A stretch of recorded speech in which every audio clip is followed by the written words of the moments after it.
Browns have 3 games left this season, and they are all winnable games against the Saints, Commanders, and Steelers.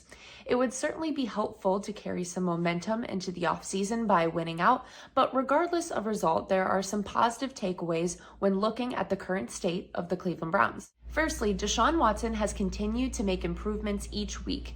He looked significantly more comfortable against the Ravens, was less hesitant, and could see the field much better. He and Amari were finally able to get into a bit of a rhythm for the first time since Deshaun returned. He also did not seem to be affected by the cold and snow, which is great considering that was a big concern about him playing in cold weather environments.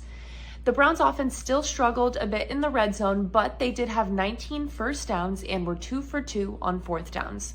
Another takeaway is that it is still very clear there is talent on this defense, and the stars really showed up against the Ravens. Myles Garrett recorded 1.5 sacks, and Denzel Ward had an interception.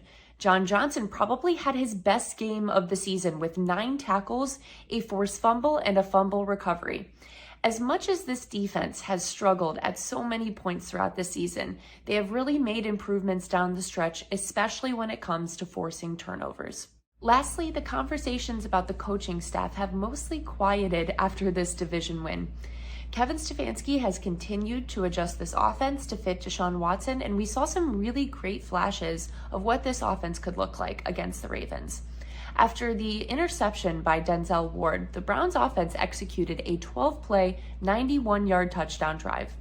We also learned why Kevin Stefanski is typically very aggressive on fourth down, as Cade York missed 2 field goals in this game.